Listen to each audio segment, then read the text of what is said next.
So, namaste, my friends. We are going to talk about we expand that topic, what we did last time. We talked about Shreyas in the prayers. What I like and what is pleasant to me is by default. It is going to happen. We also understood that unwanted, unwelcome thoughts enters from the back door. They are of impulsive nature, habit formation, confirmation biases. They belong to the prayers. Eastern wisdom uses the term prayers, and shreyas is what is right and good. I have to make a choice what is right and good. It will never come on its own, especially in my mind.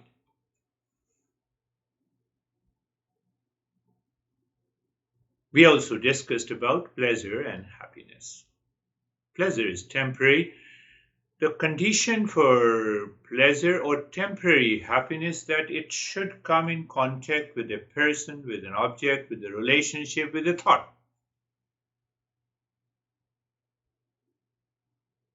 Wow, what a beautiful scene. I visited a particular place on a vacation.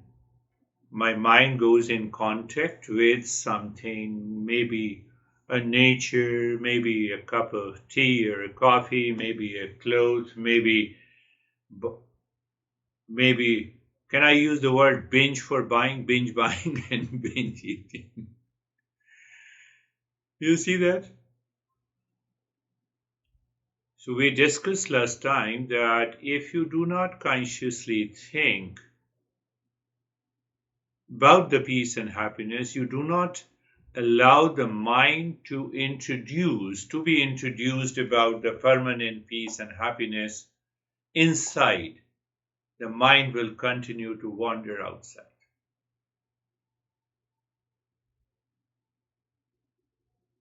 We normally also think that I have been doing the practice for so long it is not happening because I'm not consciously thinking. You close your eye, you do the practice, during the practice you are totally in a different state, and the mind, you return from the practice and your mind is waiting. Your mind is waiting for those impulses to return again to the same mind. There is a beautiful story. We have a great master, Ramakrishna, lived in 19th century. So he was a great and enlightened master. So one more master from the tantra, the black magic and other stuff, he approached the Ramakrishna and said, I spent 30 years in practicing to gain power. Ramakrishna asked, what power you get? So because Ramakrishna's monastery was at the bank of a river, so he said that I can walk on the water. So there are certain practices one can walk on the water. So what he did that he jumped onto the river and he started walking. He demonstrated. I'm just giving you a story which will define how the pleasure hurts. Basically, pleasure does not give me anything. The pain is already there behind, but it is an imagined pleasure outside that appears, but pain is already there. So that guy started walking in the river. Ramakrishna had a very good smile on his face. That guy returned and see my power. I spent 30 years to gain that power.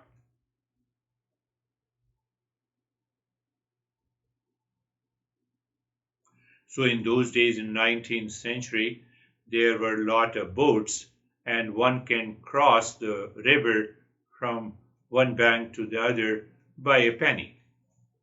So Ramakrishna said, you spend 30 years walking on the water. I can go to the other shore paying a penny. Why should I waste 30 years of my life in gaining that power? Why should I gain pleasure from any object, from any person, from anything that I buy? I should live in this world to understand the basic necessities, what I need, what is relevant to me, and I continue working on that. Did you understand that?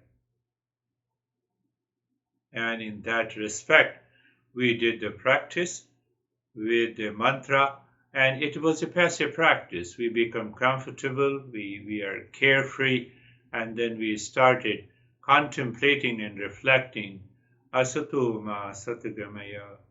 We related asato ma satgamaya. Asato, false to the real, false to the pleasure seeking mind, unwanted, unwelcome thoughts, and real to the permanent happiness, to the real self. Asat tamaso ma jyotirgamaya. Tamaso ma jyotirgamaya. Moving from ignorance. I have to consciously think. I stressed upon this. I have to consciously think about it. So even while listening to me, check where your mind is going, or your mind is focused on the talk. That is also very important. Because if mind is going somewhere, it means you are already carried away by the unwanted, unwelcome thoughts. But one thing is sure, listening and learning, listening and learning, listening and learning, contemplation and reflection, and practice, one day you will awaken to inner peace. And once you awaken to the inner peace, then the things changes completely, drastically in our life. So we will continue our journey with that topic. So we also covered that what is the difference between the pleasure and the true happiness, according to the Eastern wisdom. And we understood that the pleasure refers to the enjoyment from the external object, imagined enjoyment from the external objects, because I like this mouse. It does not, but this does not contain the enjoyment and the pleasure, or any person, or any experiences, or any relationship. It is temporary. As long as contact is there, we experience. As long as I'm eating something which I like, the pleasure continues. And the moment I start eating, take a sip of water, and that pleasure taste is gone.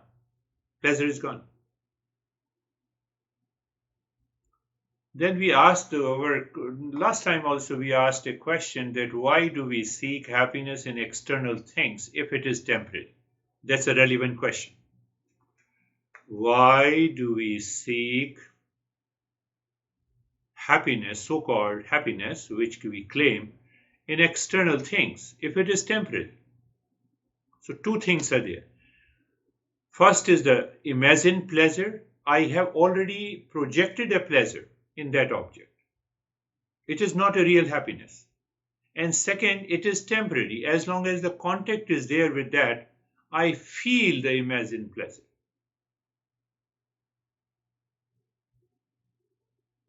The way the mirage water is there. So the simple answer our master gives, it is due to the ignorance and the delusion. Please continue doing the previous last week practice.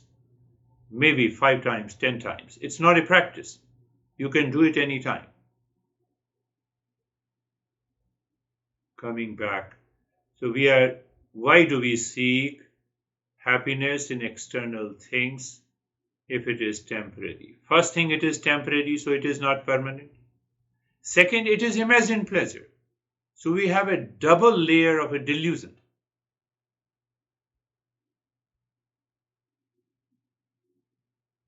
We also covered one more question, I think.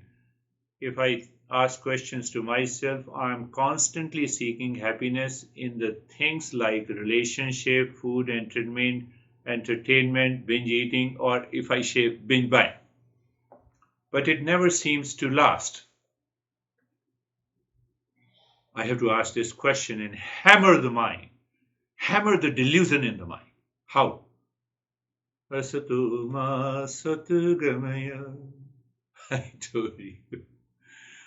Tamaso ma jyotirgamaya. In the previous session, we worked on it. So when I ask this question that we are constantly seeking happiness in things like relationship, food, and entertainment, but it never seems to last because of ignorance. Very common. I told you last time also that people live that life. Happiness, pain, pleasure, pain, reaction, fighting, blame, complain, then calm down. That is what is their life cycle is. That's very common.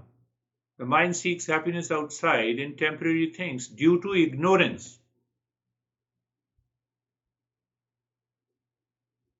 The real self is happiness within. I give an example of a moth. I'm not going to repeat it. The moth drawn to a flame, moth gets burned. These pleasures burn us. So there is a pain inside. So then question comes, where can I find the lasting happiness? At least I have an urge. I have a desire to seek permanent happiness in the world. That desire for peace and happiness should never be lost. Then add something. I desire peace and happiness within me. I desire peace and happiness outside an object, drop it. How to drop it? By listening and learning, contemplation and reflection again and again.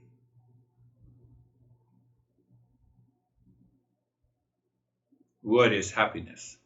Again, I'm repeating, and then we will continue our journey from that happiness, permanent happiness, or so-called happiness, or so-called permanent happiness. Happiness is our essential nature. Means what?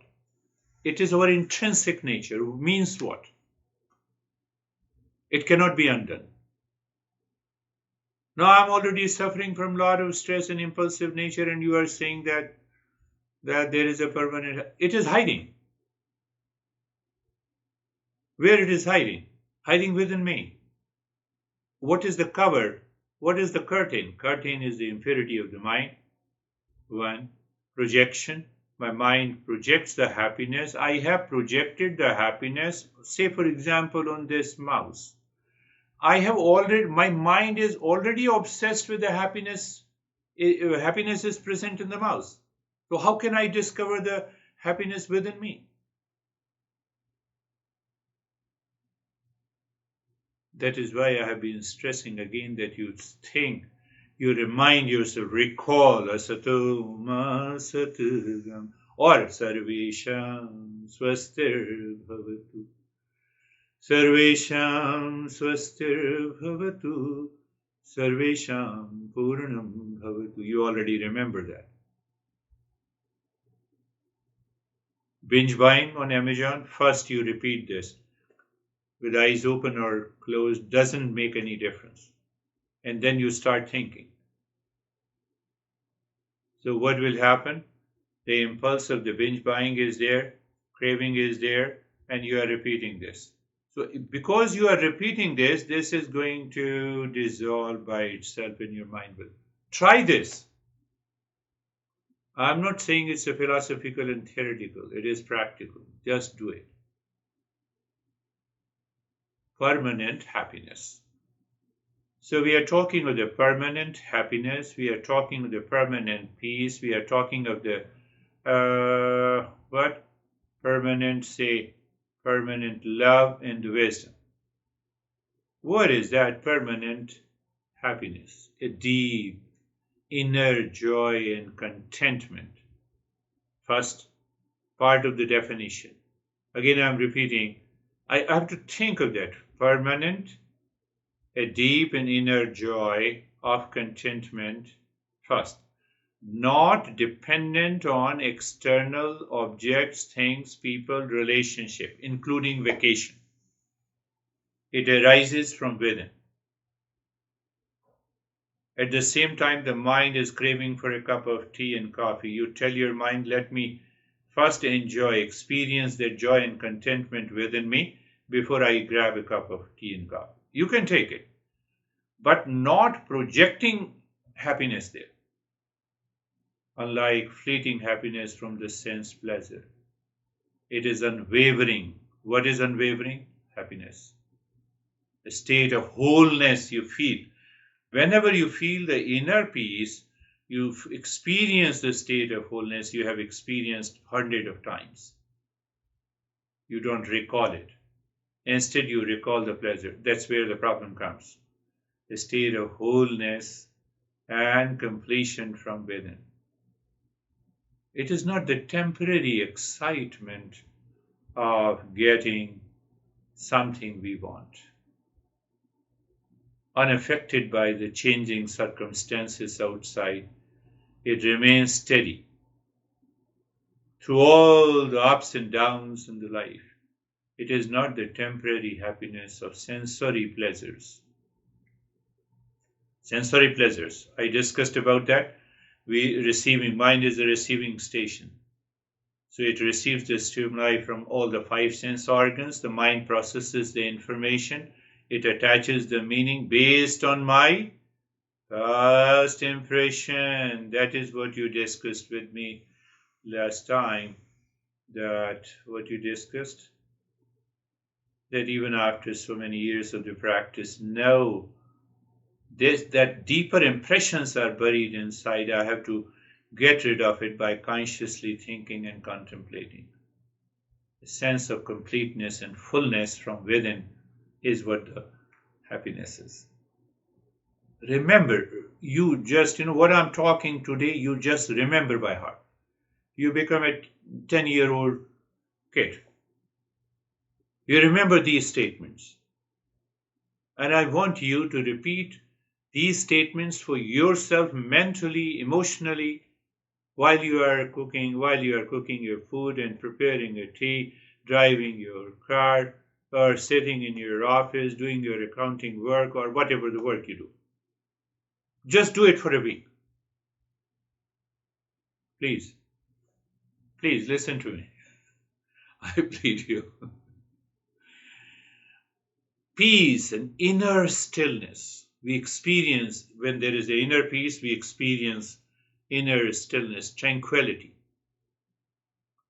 And according to Gita, we also experience equanimity, undisturbed by changing condition. Freedom from the mental hesitation is also the peace. Where are those mental hesitation? It may be anxiety, it may be restlessness, it may be fear. That is what the peace is. Peace comes from transcending the ego, the I thought, and abiding in the calm depth of the real self.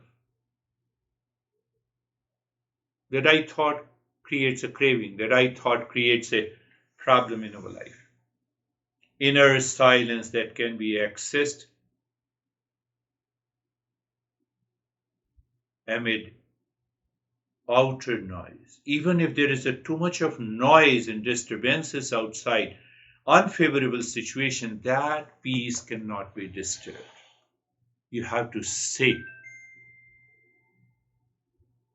And what will happen? Then your mind starts searching the peace inside. It will leave that I thought, impulsive nature. Did you understand? Please say yes with a smile. Inner silence then can be accessed. What happens? There's a freedom from anxiety, restlessness, and the inner conflict dissolves. Peace of mind. That peace endures through all the life's inevitable challenges. I can bet you.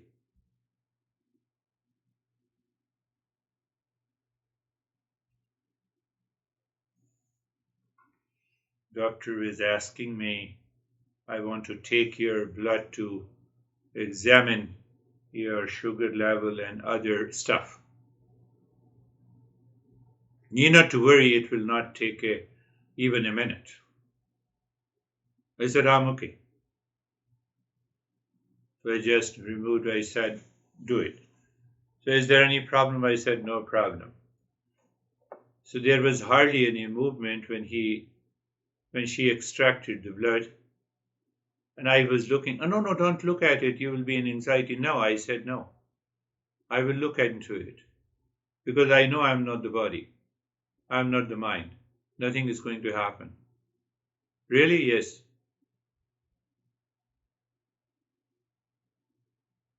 So she was taking the blood and she was looking at me also.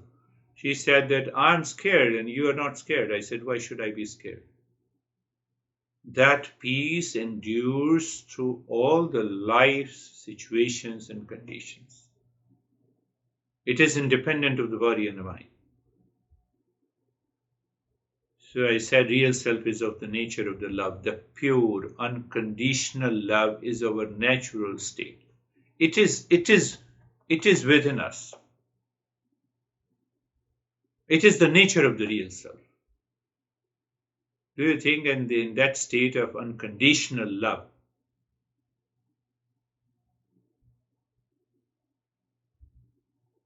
we abide by it is all embracing. Because you are in the state of unconditional love. Conditional love is attachment. If I buy this thing, I will get peace and happiness. So it is conditional.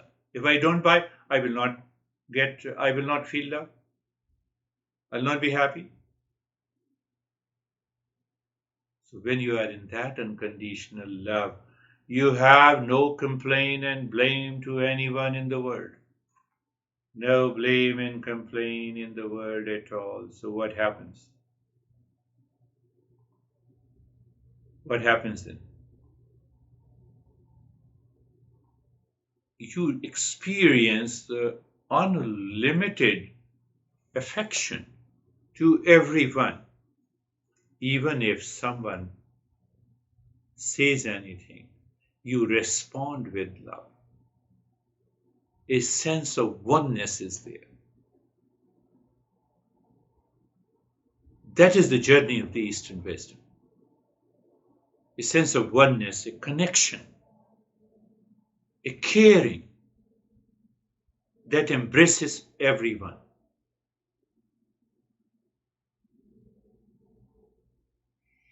You receive your son, he knocks the door and you come. Your mind is in that state of the love. Unconditional love, not expecting, not requiring anything from the others. You hug your son, come on, do you want to have a breakfast or tea and coffee? Your mind, your mood, your speech, your thought moves into that state of the kindness. We are looking for that. Seeing through surface, looking at the surface identity. When we look through the surface, identifies to the shared love in all beings. In that state, you don't have the anxiety. You don't have the craving. You don't have the binge eating. You don't get upset. It is an expansive state of compassion. You're always in the mood of contributing that love, that peace, that calmness. Eastern wisdom is that wisdom. Wisdom means knowledge, understood. It is an understanding. You know what is understanding? That you know that outside external things are constantly changing. Depends on that eternal unchanging essence. That is what the real self is. That is the journey. That is the journey. Again, your mind may ask that what is the journey? It is a journey inside, deeper inside you, beyond the body, mind, intellect, I thought, ego, craving, desire, anxiety, duality, conflict, relationship. Insight into the deeper truths about life, about the self, about the reality.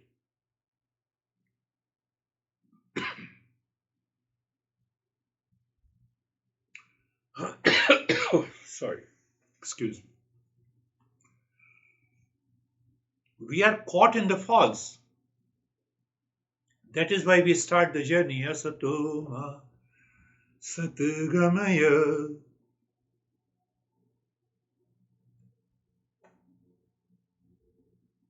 You repeat in your mind if you remember the other two lines. So you clarify to your mind false versus real, ignorance versus wisdom, mortality versus immortality. So it's a journey to understand the working of our mind, how my mind becomes crazy. When I understand it, I will never become crazy.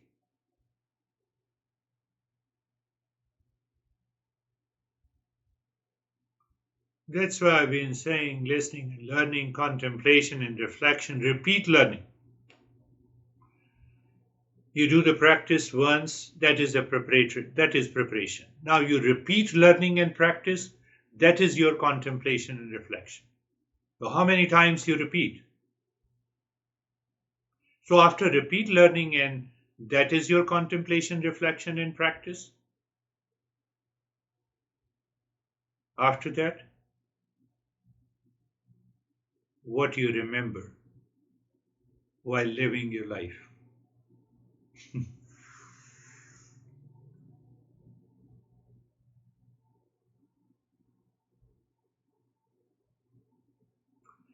We can ask why there permanent peace, happiness, love, and wisdom. That is the nature of the existence. We don't recognize it. That is why we have a journey of the Eastern wisdom. These qualities are intrinsic nature of our real self. Why I said real self? Because I have to recognize false self. The more I recognize the false self, I will enter into the real self.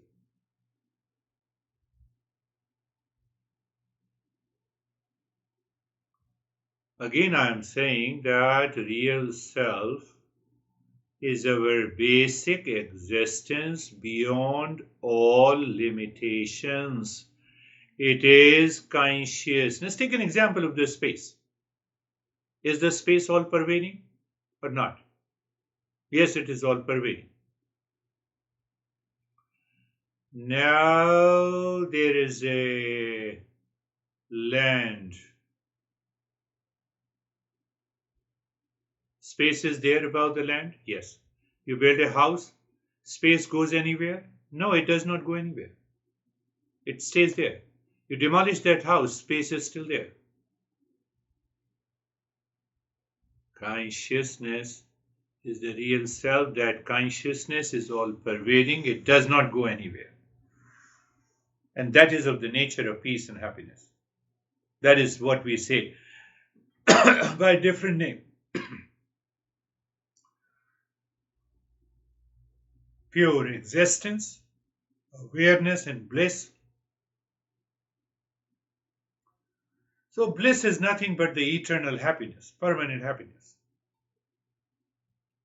Can I say? An unconditional awareness is you and me and everyone.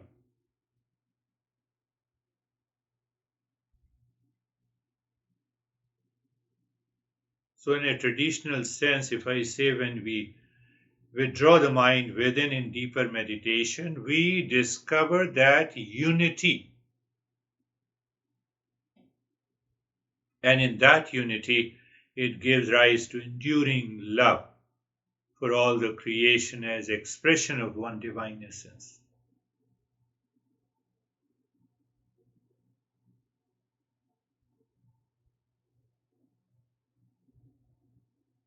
That intrinsic nature which we are referring to, the real self, is timeless.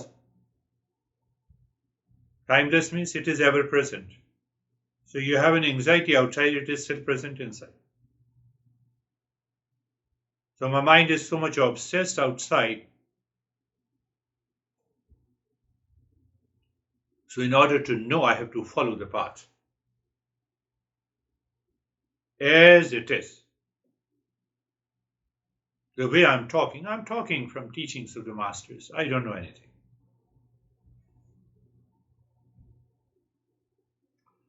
So we can also understand with reference to delusion in the mind and the real self. The mind identifies with a limited self-image constructed from the thought and emotion. Should I repeat it? The mind identifies itself after projecting happiness here. Now my mind identifies with the mouse. So I have a limited I thought. My mind is limited now here. So it creates a self-image constructed from the thoughts and emotions. The real self is our wholeness beyond any mental imagination and thoughts and ideas.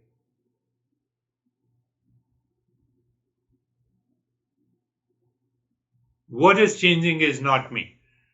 Thoughts and emotions are constantly changing. You buy a thing from Amazon.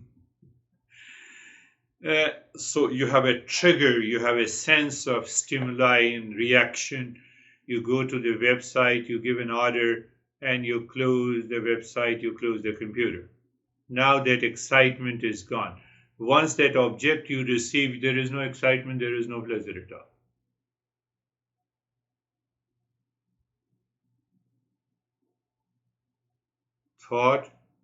Thoughts and emotions are always in flux, constantly changing. The real self is steady awareness, unaffected by mental emotions. And that steadiness is equanimity.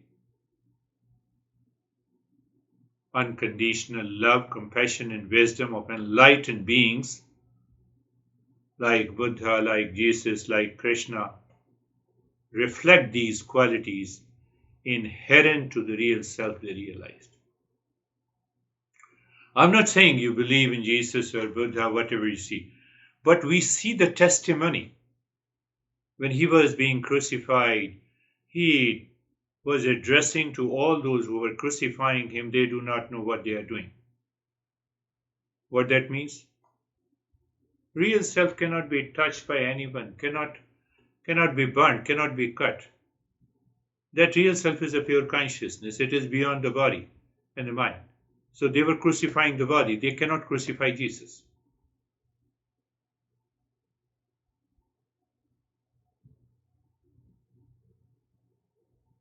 So can we return again? The worldly happiness depends on condition and eventuality. Eventually it ends. But the joy of the real self has no cause. It never ceases. It is natural. You cannot, if you start dropping the water from the tumbler and you say let the water go up, it will not go up. It's a natural. Intrinsic nature of the water. So the intrinsic nature of the real self is peace, happiness, love, and wisdom.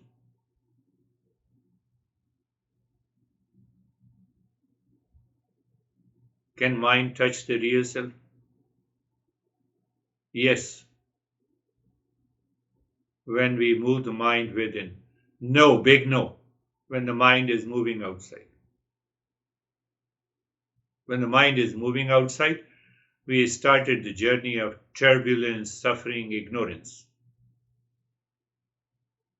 egoistic thought. They cannot touch the serenity and wisdom of the real self. Like clouds cannot affect the sky.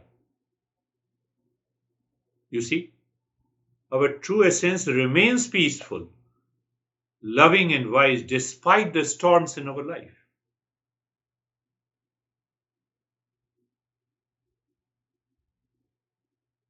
clouds because it doesn't affect the sky. You have dark clouds, you have black clouds, you have white clouds, you have a heavy rain, you have freezing rain. Real self cannot be touched. Real self is just like a sky. But why I can't realize? Because of the ignorance caused by the identification with the body and the mind. Because of those thoughts, we have to remove this veil.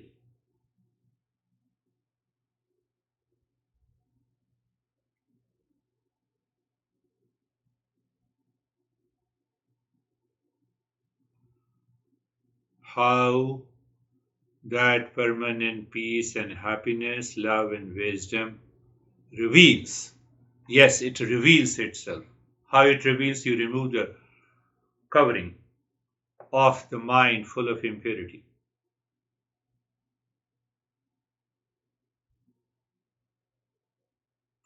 We can say it is like digging a well, layer by layer. You're digging. Water is already there, but at what level you will find the water, we don't know. So we keep on digging. Keep on digging your mind layer by layer. Don't get affected. Don't get carried away by the mind, and once you find the joy within. In another way, we say that is how we quieten the mind through meditation, through listening and learning, through contemplation and reflection, through these mantras.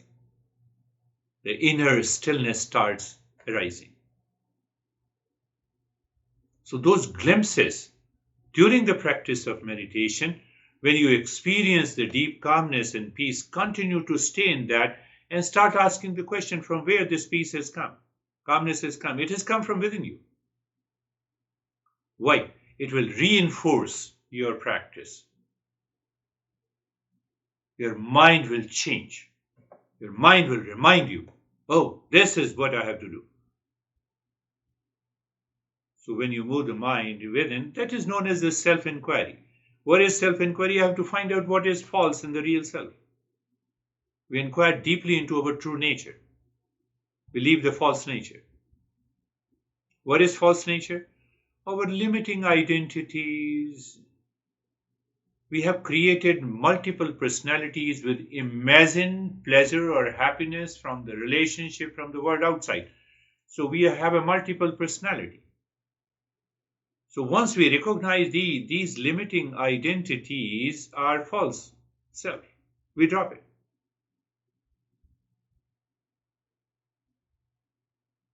Another process, I have been saying it, contemplating and reflecting on these teachings is very important. The more you contemplate, the more you have thoughts of the principles of the Eastern wisdom, you have less thoughts of the craving, etc.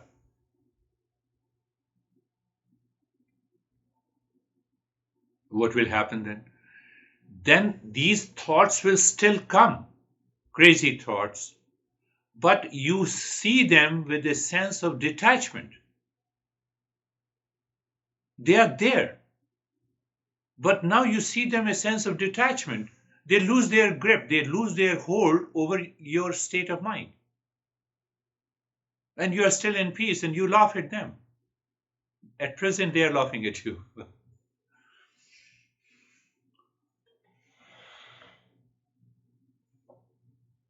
That state of the mind is known as the equanimity.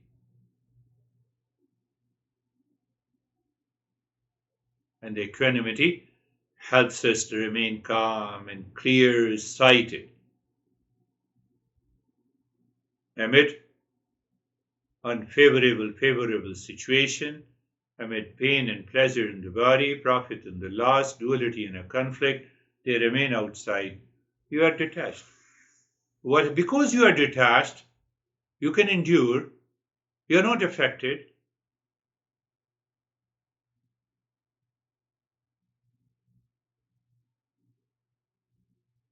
So continuing the journey,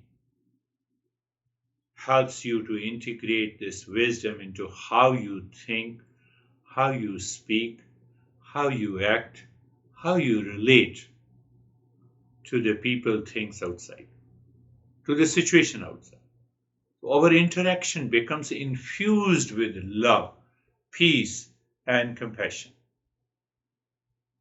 Think of that. Imagine that state. You are living into that state. And mind says, oh, let me buy this thing from the Amazon. But you are living in the state of detachment. You are infused with the love, peace, and compassion. And then your intellect says, do I need this? No, I don't need this. There is no need to buy this. You don't buy this.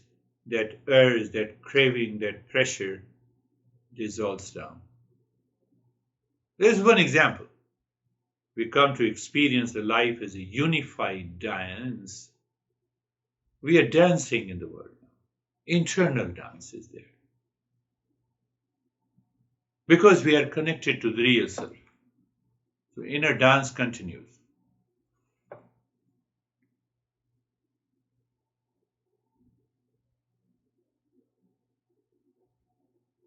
Listening and learning the principles from a teacher is a first time you do it, it is a preparation. Second time you repeat listening and learning and doing the practice, it goes deeper. Third time you go, it goes deeper. You are looking for a solution in these practices and the talks for your anxiety, duality, craving, etc. It's going to change your life. You start looking something outside. That is why our master says we have listening and learning, followed by contemplation and reflection, followed by the practice. Regular practice calms the mind's churning and the fluctuations. Leads to stillness. We taste our essence of peace and the joy inside. Self-inquiry, again, the entire journey is of the self-inquiry, you can say. Who am I?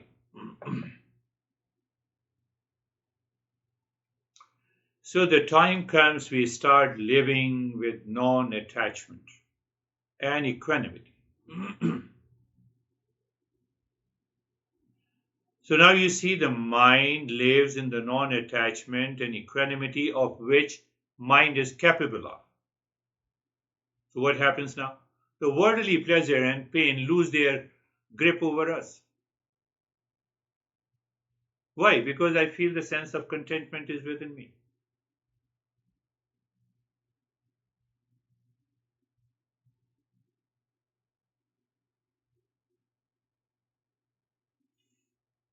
I have a craving, I'm always giving the example of a mouse. I've sit before the computer. So this is an imagined pleasure. So I'm craving for it. Now I have a sense of non-attachment and the equanimity out of which I'm looking at the mouse. So what happens now? What happens? I express unconditional love, kindness, peace, and happiness while looking at the mouse. That craving is gone. Impulsive nature is gone. When we cease chasing after temporary things, permanent happiness as our very existence becomes self-evident. We experience that. Outer noise and activity no longer disturbs. Every time you lie down on the bed, you feel you are prostrating to the existence which is outpouring the peace and happiness, love and wisdom in you. We have dropped identification.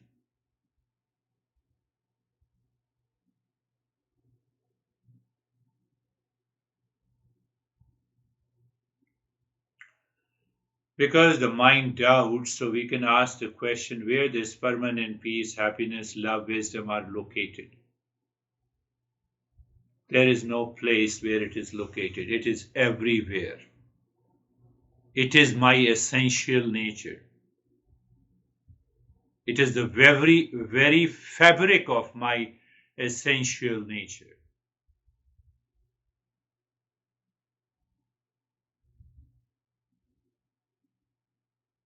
they arise from within us, within as we realize the real self. So what is very important? Realization of the real self. Once you realize the real self, you will never question where it is located.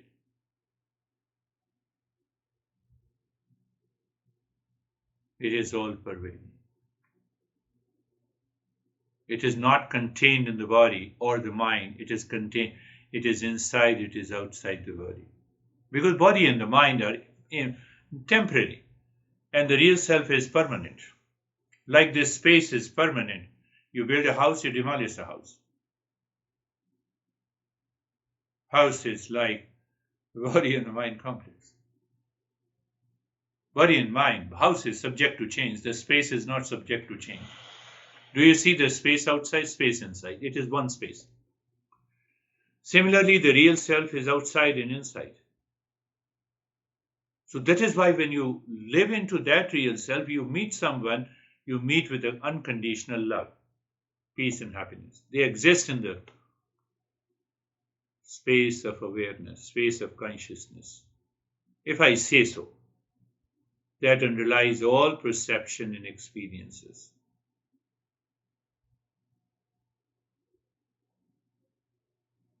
Your mind is now not dictated by any false notion. False notion limits our mind, causes the ego, craving, etc.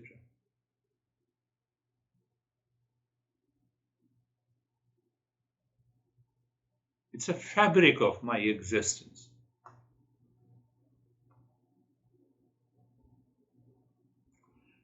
Now just think of it, the real self is just like a screen of your TV on which the movie plays, remains unchanged.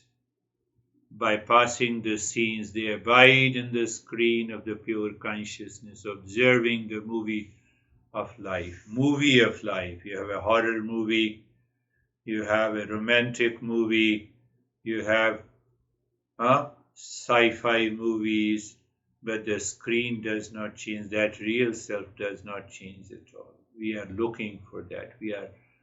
We are trading the past to this. One cannot find unconditional love or happiness in the contents of perception, in perception by the sense organ, because whatever I see through the sense organ, they are temporary in nature. That real self never arise nor subside. It is always present.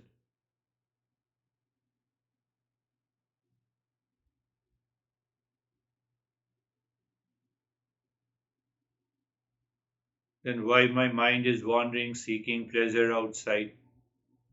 Tendency of the mind to wander outside and seek pleasure is very common. It has started since birth. We did not learn how to move the mind within. So since our birth, the mind is habituated, or by default, is untrained mind, is habituated to seek distraction and stimuli.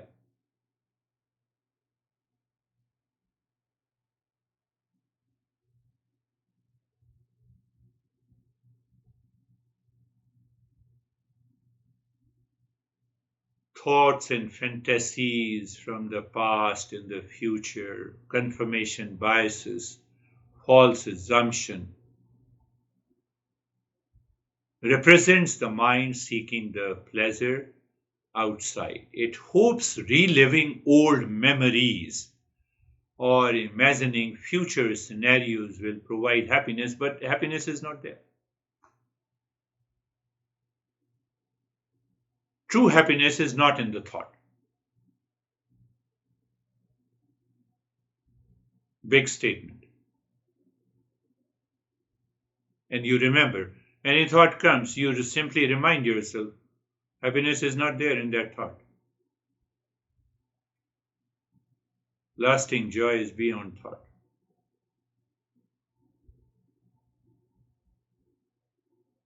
We can gently redirect it to the present moment by Asato ma sat gamaya. We did the practice last time.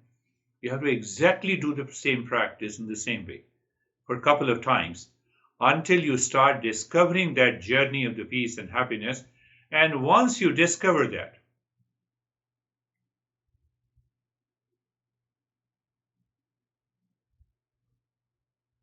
and you continue the journey, it is the irreversible process. Obviously, we have to listen and learn other topics also. We'll need to continue the practice.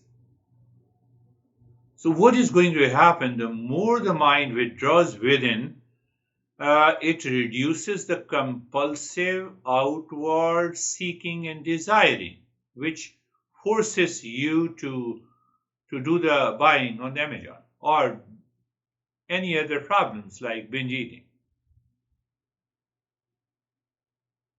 So our mind starts learning to tap into the inner peace right where we are. Whenever the mind gets restless, we patiently return it to here and now by the previous practice, many more practices before that, but this new practice. So when you are repeating the practice, the time comes, it puts you into inner silence. I've explained, I think, a couple of weeks before, the very process of seeking pleasure, creating an imagined happiness outside in the object, has three stages. Initial pleasure comes by just watching. Oh, this shirt looks so nice.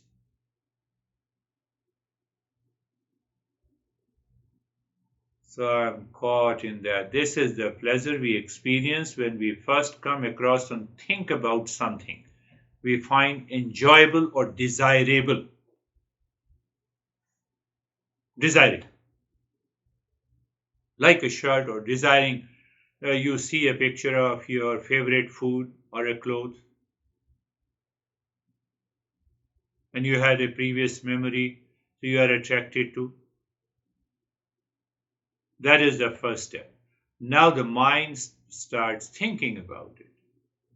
That is the second stage. Increased pleasure.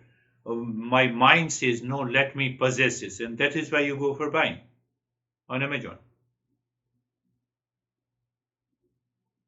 You can apply the same thing, same principle. So I see it, I feel, I enjoy, that is an imagined pleasure. So in the second stage, I want to possess it. So feeling and a thought of possession prompt you to act and buy it. So that gives you an increased pleasure. And when you receive it, you get the highest pleasure just for a moment and it is gone. Third stage is the peak pleasure, derived from fully engaging with that object. I love you, mouse. Does the mouse say I love you? This is how you have to work on your mind. I love you. This is a wonderful phone. Mind, ask the phone. Does the phone love you? How can the phone say? Phone is inert. If the phone is inert, then even if you say phone, you love, even if you say I love you, phone does not understand. So obviously phone, happiness is not the property of the phone. Okay. So I will, this is what the craving is, an attachment is. Oh, let me drop it. So understand sense organs which is attracted to some object, people, things, and relationship are not the source of peace, happiness, love, and wisdom. These sense organs are just information system. They provide the information to the mind through seeing and hearing, tasting and touching and smelling. But they cannot discern They cannot understand. They cannot bring the lasting happiness. The senses give momentary pleasure when they come in contact with the objects we like, such as candy, for the example, for the kids, or a beautiful sight. But their sensory pleasure is fleeting and conditional. When senses contact unpleasant stimuli like loud noises or foul odors, we experience aversion. So both attachment and detachment are present, caused by the mind. Senses are not the source of peace and happiness. So what happens? Because the mind says, I don't like it, the mind swings. My sense organ swings in this direction. My mind says, I like this, mind swings in this direction. Liking, dislike. So my whole life swings like a pendulum, is what the craving, attachment, duality, conflict, etc. is. True peace and happiness are unconditional, not dependent on pleasant sensory experiences which come and go.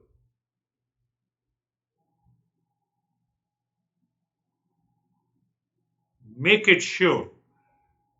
Make it a bold statement written inside your head. Sense organs are not the source of peace and happiness, love and wisdom.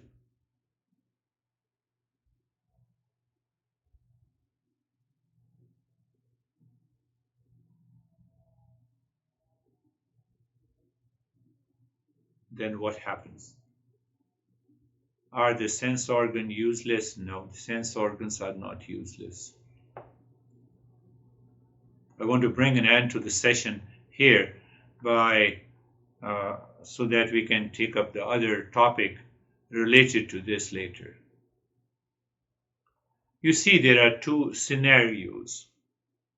You all are looking at me, and I'm looking at you. Simply looking. Mind is blank. The mind, through the sense organ, is looking at you. It recognizes you, your name, etc. And I'm looking at you. Until the mind has a thought or emotion of liking and disliking, my sense organ has nothing to do. Sense organs are just like neutral. They are windows. They are windows to the external world. Do you remember what I said? Windows does not discriminate what is happening outside. It simply perceives a situation, condition, person. Window does not change your son to a daughter. When you see through the windows, your son is coming, it does not change to the... My mind changes it. Why the mind changes? Because of ignorance, because of false assumption, etc., etc. Are you getting it?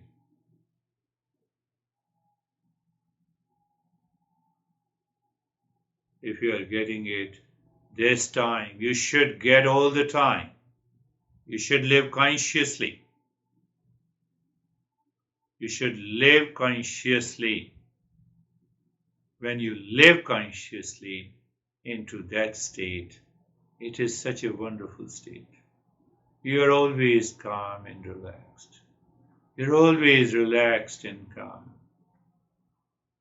Because you have what you have? You are living in wisdom.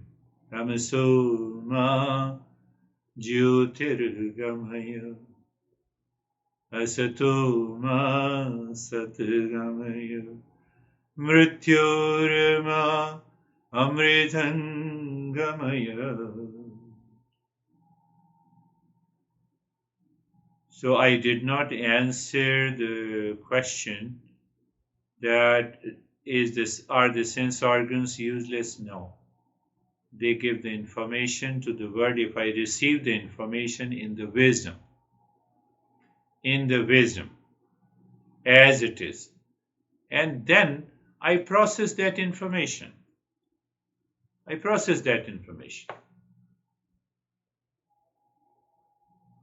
So I process the information and I keep aside the attachment, duality, conflict. So life is so beautiful. That life is so beautiful, my friend. So we are going to continue this journey. The third part of this I will pick up next week. Why I'm saying so? Because I pick up these talks in a you say, with a few principles, so that you are able to assimilate and digest. I should have taken up all those principles together, but it will not work. Thank you, my friend.